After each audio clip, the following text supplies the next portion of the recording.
Some people would argue that once you buy a brand new bike, it's not truly yours until you either drop it or start modifying it. Now, as I'm sure you're familiar, I already dropped the XR150. Ooh!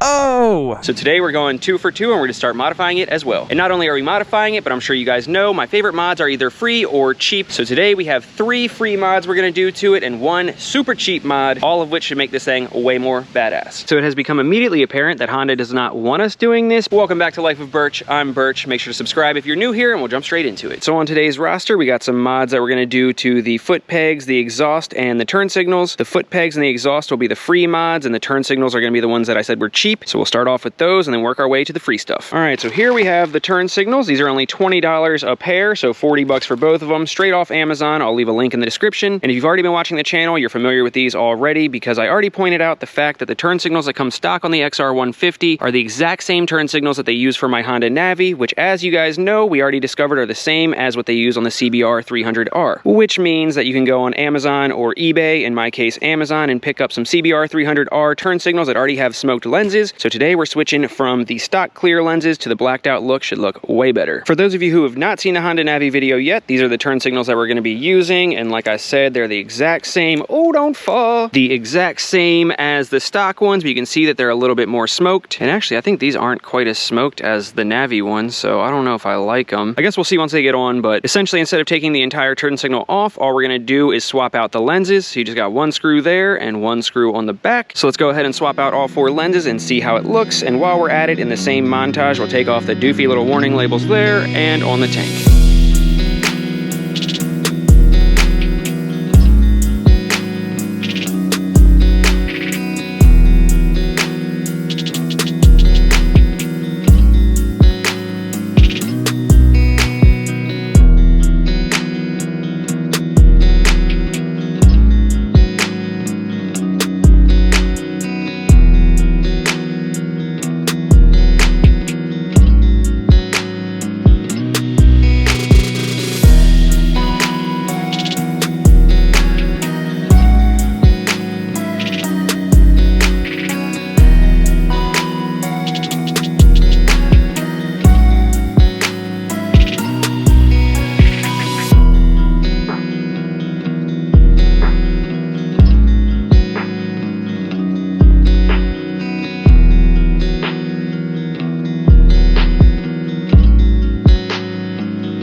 We got the smoke turn signals on, rear and front, looking good. Honestly, I like it a lot more than I thought I would. At first, I was skeptical because as soon as I took them out, I could tell they weren't quite as smoked as the Navi ones. But now that they're on, I can tell you they look way better than I expected. I do kind of wish they were a little bit darker, similar to the Navi ones, but you can at least tell that they're smoked and has kind of the aftermarket darker look as compared to the clear ones, which I really like. And of course, we got the dorky stickers off there as well. I don't think I've ever had warning labels come off that easy. If you have fingernails, you can do it. Didn't need a heat gun or anything like that. There was a little bit of residue left over, but I just hit it with some rubbing alcohol and we were good to go. Now, the only note with the turn signals, when you're putting them on, make sure that you take the rubber strip that goes around it to seal all the water out, and you make sure that those stay in the stock housings. The aftermarket ones do not come with it, so if you don't put them in, you'll get some water in there. I guess if you're not riding in rain, it doesn't matter too much, but yeah, you just peel the rubber strip back, put it back in the housing, and then put the smoked lenses in, and make sure that when you tighten everything down, you do it snug but not super tight, or else the plastic will crack the same way they did on my Navi because I got too excited. As you can see, this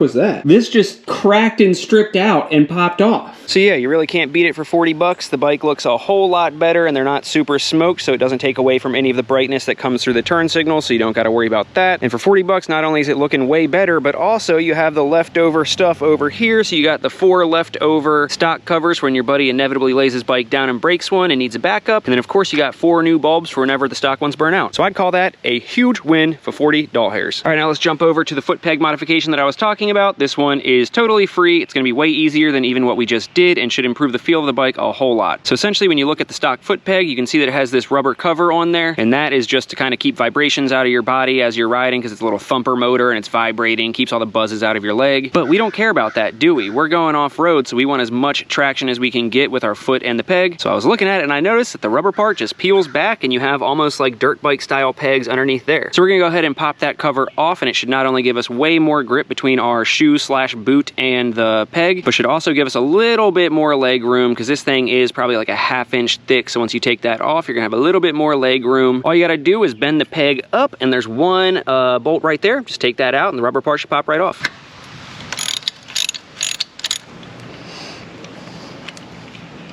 Light work. All right, so 110mm bolt later, and we have some badass MX style, dirt bike style foot pegs, and you can tell they look way better, should have a lot more grip with those teeth on there. And then the rubber insert right here, it's actually thicker than I expected. You can see how thick that is, so we're gaining that much more foot room. Whether we'll actually be able to tell, I have no idea. But all that matters is mo grip, mo better looks. And of course, I'm sure it goes without saying, but it's the same exact thing for this side, so we got both of them off. Now, like I said, there might be a little bit more vibration, but we'll test that when we take this thing for a ride in just a second, as well as see what the grip on the foot pegs is like and all that kind of good stuff. But before we do that, we're going to jump over to the exhaust mod, which is the one that I'm most excited about, because this thing is so freaking quiet in stock form, it honestly sounds like a Jetsons car. That's on. It's actually running right now.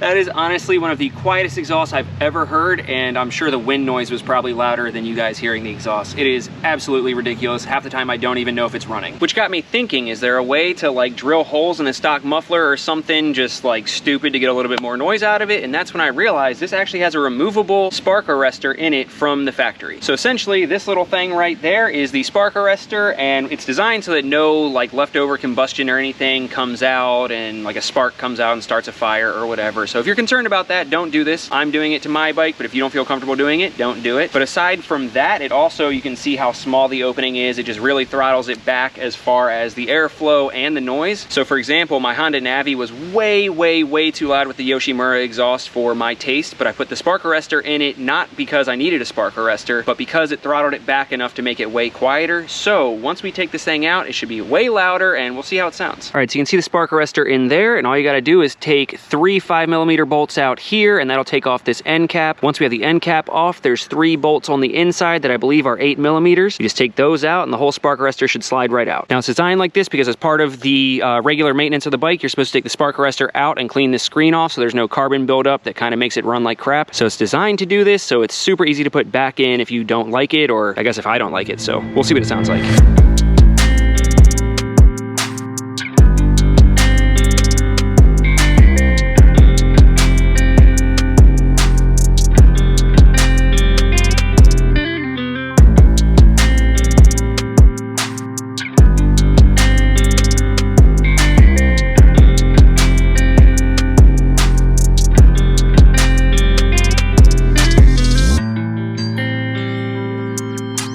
Okay, so it has become immediately apparent that Honda does not want us doing this because, for one thing, they painted the whole muffler with the spark arrestor in it, so you can see the outline of where the spark arrestor is supposed to be. But then also you'll notice that this end cap is actually held on by the spark arrestor. So if you don't have the spark arrestor in there, there's no way to hold the end cap on. So I guess we'll start it up and see how it sounds, and if we like the way that it sounds enough, we'll just make some sort of a bracket maybe out of this end piece to hold that on, because yeah, otherwise it'll just look like that, which doesn't look great.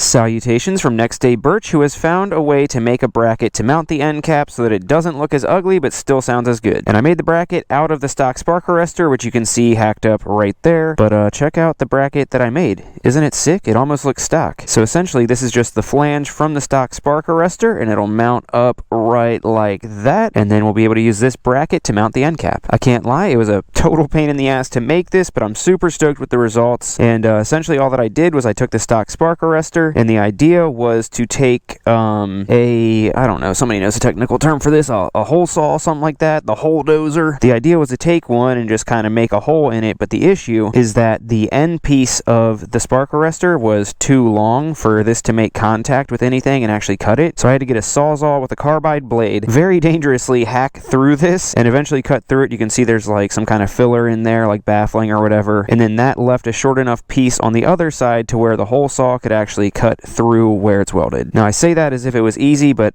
trust and believe it took way longer than I hoped it would have, and the only way I got it to work was with the carbide ones, so they're a little bit more expensive, but they'll hack through anything. And the size that you'll need is 1 3/4 or 44 millimeters. So once I finally cut through that, it left kind of jagged edges around the opening, so I just sanded that down with a Dremel, and then I went above and beyond and decided to go ahead and get some high temp black paint and spray paint it so you don't see any of like the stuff that I messed up cutting it. And I gotta say, it looks just like a stock piece now. Super stoked on that. Alright, so let's get this thrown on and see how it looks. And remember, make sure to lock tight the bolts that hold the new bracket on. And I don't know if you can tell, but this bracket only goes on one way. You can see there's different spacing between these holes and these holes, but you should be able to tell which way it goes on by like the paint overlap or whatever. Alright, so boom, the bracket is on and looking like it should work perfectly. And honestly, I bet if somebody had the means to do it, if somebody made one of these brackets themselves out of their stock spark arrestor and then folded these tabs flat and made like an outline of it and found a way to just cut it out with like a CAD machine or something, you probably sell these brackets for like 10 or 20 bucks a pop so that people don't have to make it themselves, you know? Plus, if you did that, then people would still have their stock spark arrestor to put back in if they go camping or something and want it quieter. $1 million business idea, guys. You're welcome. All right, now we can pop the end cap back on, and once again, each of these holes lines up only in one particular way on these, but it's easy enough to tell because there's an extra drain hole at the bottom of it. So you just line that up at the bottom, slide it over, and then put it on. And boom, baby, it worked. Oh my God, look at that. It literally looks just like stock, but we're still gonna get the louder sound of it. This looks so good. It worked out so freaking well, dude. I'm so stoked that that worked out. And not only did it work out, but it unexpectedly made it even better. Off camera, I just took this thing for a quick little rip, and I swear with the end cap on, it sounds even better than it did without it. It almost feels like once I put the end cap back on, it's like less raspy, less hollow than it was yesterday. I obviously took it for a ride and finished the video yesterday assuming it would sound the same once I found a way to put the end cap on, and I love the way it sounded yesterday, but this is even better. So needless to say, it could all be in my head, but I'm scrapping all of the footage that I shot and edited yesterday so I can give you all sound clips with the end cap because I swear it sounds better. So let's get the first start up for you guys, see how it sounds, and then we'll hop on the road, talk about what I thought about the foot pegs, and get you guys some flyby clips. All right, y'all ready?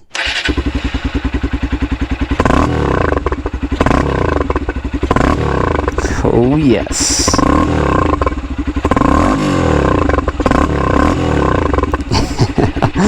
Dude, she sounds so good. I really hope that translates over camera. Alright, now the first POV pull away for you guys.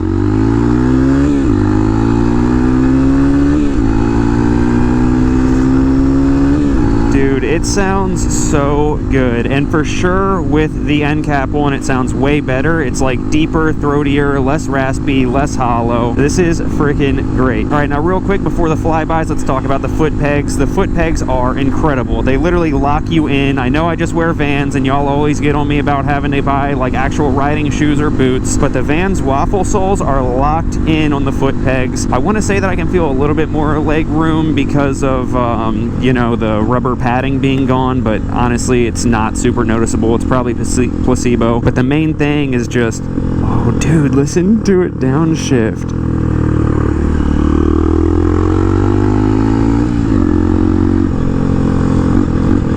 Yeah, that's good. But yeah, the foot pegs are a definite win. They lock you in so well, and if you don't like it, it's literally 2 bolts to put back in and you're good to go. So foot pegs are a definite win, and the exhaust, if you're gonna do it, you need the end cap on because it sounds so much better. Now let's go ahead and get some flybys for you.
Oh man, I really hope those clips did any justice to that, because this thing sounds so freaking good. And like I keep saying, for free, you cannot beat it. Also, this is not sponsored. This is just me telling you about something cool. This Sedici fanny pack is freaking perfect for this little rear rack here. It's a fanny pack, so you can wear it as a fanny pack, obviously. And if you do, it has like little rubber stuff there so that it doesn't slide around while you're riding. And then all this is reflective. And I think it's waterproof also. But then you can just use the fanny pack straps to strap it around there, and it's like the perfect size for this little rear rack. So I just rock this on there and then a bungee cord, and I feel like I can just take anything I need to. But anyway, yeah, this is freaking great. It actually made it much louder than I expected. Like, don't get me wrong, it's not super loud by any means, but it's definitely the loudest that I would want it for the hooligan type of off-roading stuff that I do, so that I don't draw attention to myself. But I really hope that it shows through on the camera. The volume and tone of this is great. It's obviously no Yoshimura by any means, but it still looks stock. It's not super loud and obnoxious. You don't gotta rejet anything, and if you want it quieter, you can just get another stock spark arrestor and put it back in place. Ooh, listen to those downshifts. It even has like a little bit of like crackling on downshifts. So hopefully you guys dig today's video. If you did, make sure to give me a big old thumbs up. Shout out to all the Patreon members for making this possible as always, and always supporting me and my crazy dreams. Make sure to subscribe if you have not already, because you may or may not know, but I already bought every single OEM Honda accessory for this bad boy. Ooh, the downshift. And the next video that I'm putting out is me installing and reviewing every single Honda OEM accessory for the XR150. So you definitely don't want to miss out on that, and I'll catch y'all on the next one. Love you guys. Peace.